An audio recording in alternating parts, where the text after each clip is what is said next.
Bonjour, je suis à la fin de la soixantaine. Ces derniers temps, j'ai l'impression que la vie est devenue un drame sans fin. Pendant mes jeunes années, j'ai adopté une attitude de contentement, appréciant ce que j'avais plutôt que de courir sans cesse après plus. Mon principal objectif était de vivre une vie qui ne causait pas de tort et ne pesait sur personne, en m'acquittant de mes responsabilités avec élégance. Malheureusement, la vie ne s'est pas déroulée selon mes attentes. Bien que je sois fière de mes réalisations, j'ai dû faire face à des défis que je n'avais jamais anticipés. Aucun mot de réconfort n'a pu me consoler pendant cette période difficile.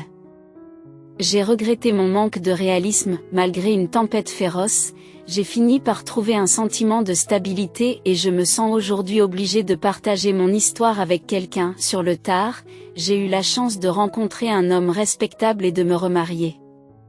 Actuellement, je réside dans la banlieue de Beverly Hills, je suis propriétaire d'un immeuble et je mène une vie confortable sans aucun besoin matériel. Cependant, il m'a fallu de nombreuses années de souffrance avant d'en arriver là. Je dois admettre que ma réussite n'est pas uniquement due à mes propres efforts.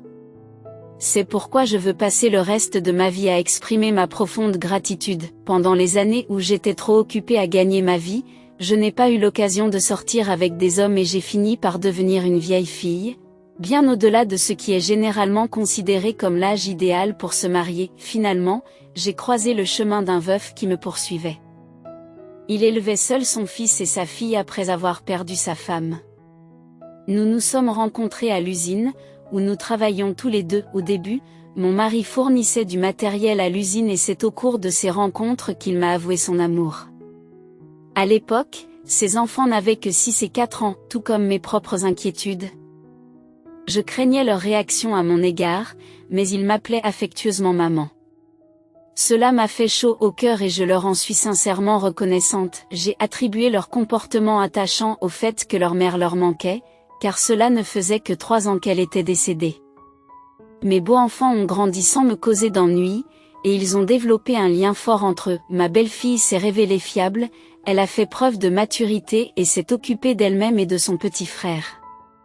Quant à mon beau-fils, bien qu'espiègle, il possédait un charme innocent et adorable. Cependant, lorsque ma belle-fille est entrée au lycée et a relevé les défis de l'adolescence, ils ont tous deux commencé à s'éloigner de moi. Un jour, en rentrant de l'école, ma belle-fille a refusé le goûter que j'avais préparé et m'a fait face d'un air sombre.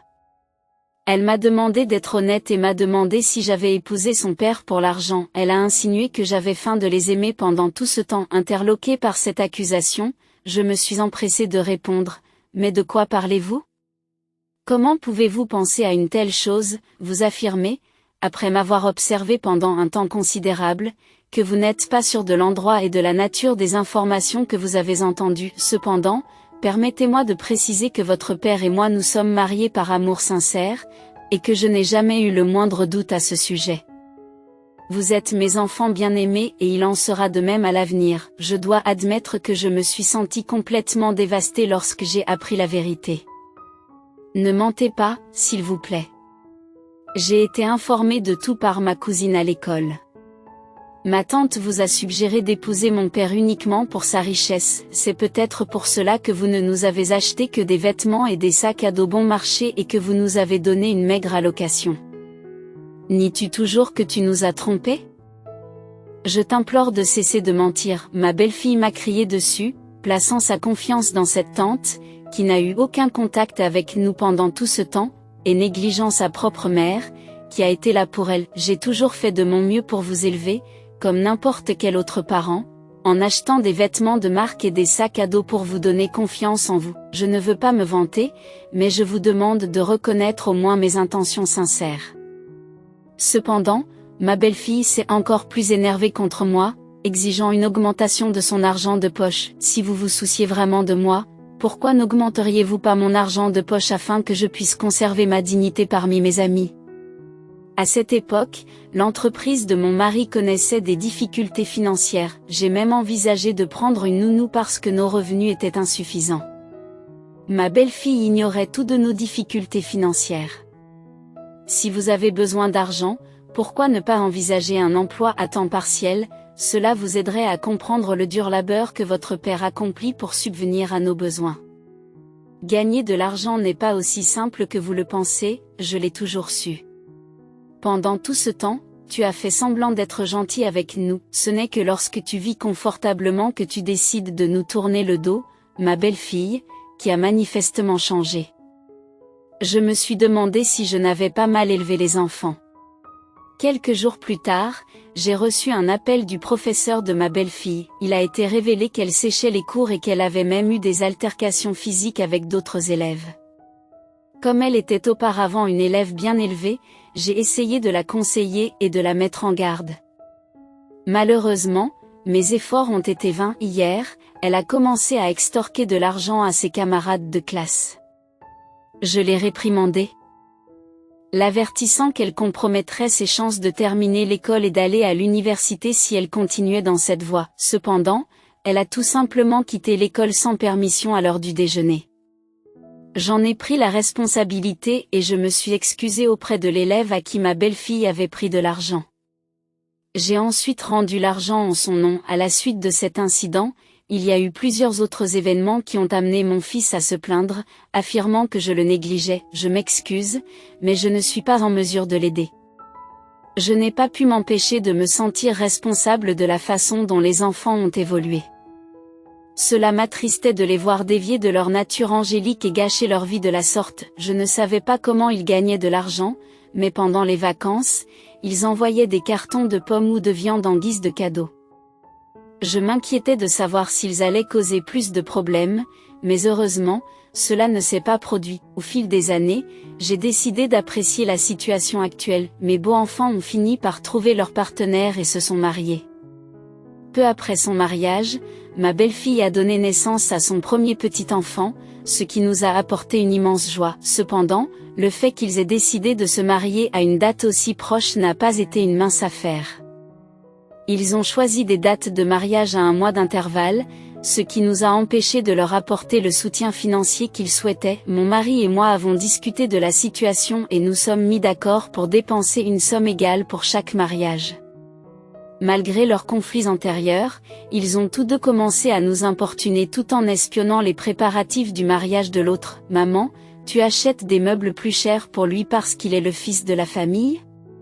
Ou bien tu te venges parce que je t'ai donné du fil à retordre au lycée ?» se plaint ma belle-fille.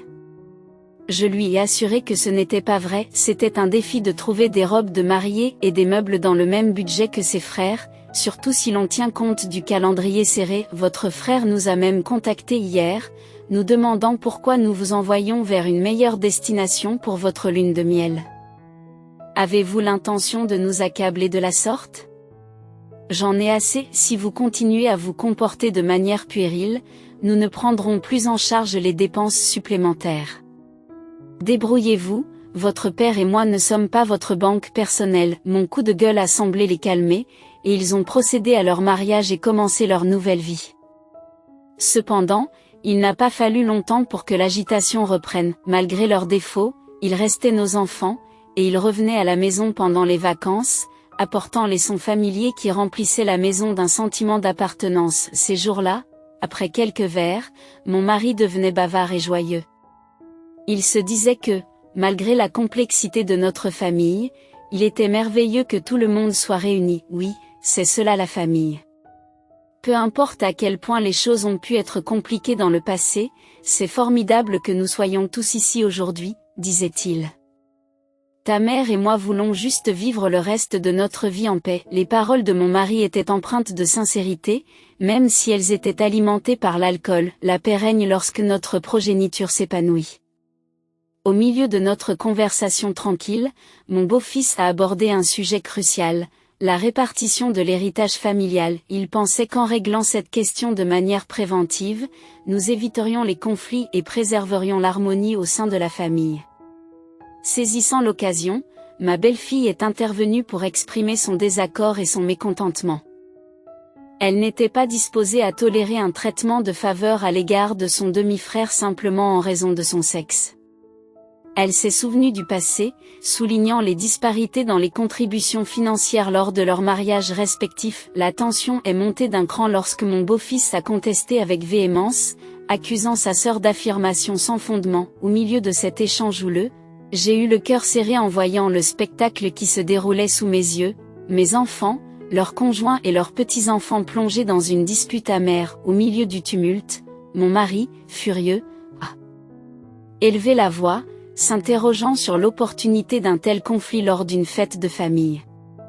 Il leur a rappelé le soutien financier substantiel qu'ils avaient déjà reçu. Ma belle-fille, apparemment vexée, a affirmé que les demandes étaient injustes, attribuant la disparité à ces actes désintéressés au profit de notre mère. Incapable de supporter la tension plus longtemps, mon mari est parti en claquant la porte, mon beau-fils accusant sa sœur d'être à l'origine de l'agitation.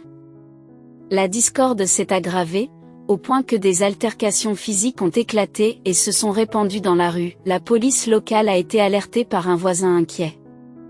La frustration et la déception m'ont envahi. Dans le feu de l'action, j'ai réprimandé mon fils, lui demandant de ne pas rentrer à la maison et lui refusant tout cadeau pour les fêtes de fin d'année. J'étais loin de me douter que cet épisode marquait le début d'une catastrophe imminente.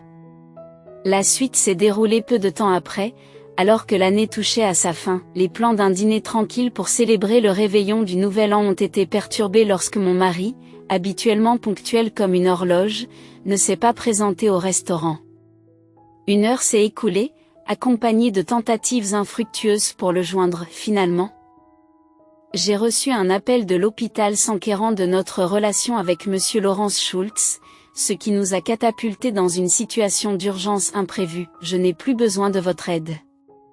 Je me suis lassé de l'obsession de la richesse. J'ai fait tout ce que j'ai pu, mais vous m'avez maltraité simplement à cause de l'argent et vous avez fini par me mettre à l'écart. Ne vous êtes-vous pas rendu compte que c'est l'argent qui vous a poussé à rechercher une fois de plus ma compagnie? Combien d'argent vaut tout ce drame pour vous? Il se trouve que ma lointaine grand-mère m'a légué 3 propriétés à Beverly Hills, ainsi qu'une importante somme d'argent à la banque. La valeur marchande des seuls bâtiments est estimée à plus de 200 millions de dollars. Il est maintenant clair que je dois recevoir une somme d'argent importante. Vous convoitez tous ma fortune et vous vous disputez entre vous. Cela ne va-t-il pas trop loin? Même du vivant de mon mari, vous avez tenu des propos tout à fait déplacés. Aujourd'hui, sans mari, je suis une cible encore plus facile pour votre cupidité. Permettez-moi d'être parfaitement clair dès maintenant. Je ne vous donnerai pas un seul centime. Prends ce fait à cœur. Je leur ai crié dessus. Ils m'ont regardé avec colère avant de partir en trombe. Sans hésiter, j'ai vendu toutes les propriétés et j'ai donné le produit de la vente au refuge, qui m'a donné du travail et un endroit où rester. Aujourd'hui, je passe le reste de mes jours dans la maison de ma grand-mère. Grâce à l'héritage que j'ai reçu, je continue à faire du bénévolat au refuge où j'ai rencontré mon mari actuel. Les enfants essaient encore de me tendre la main de temps en temps, mais j'ai pris la décision de ne jamais les rencontrer. J'ai l'intention de faire don de l'argent restant au refuge à ma mort. D'ici là, je souhaite vivre confortablement avec mon mari actuel, en évitant tout autre malheur. J'ai l'intention de rester vigilante maintenant que je me suis confiée. Je ressens un grand soulagement, comme si un lourd fardeau avait été enlevé de ma poitrine. Je vous remercie tous d'avoir écouté mon histoire. Je souhaite du bonheur à vos familles et vous demande de me soutenir et de me faire part de vos commentaires judicieux dans la section des commentaires. Aimer et s'abonner m'aiderait grandement. Je vous souhaite une excellente journée.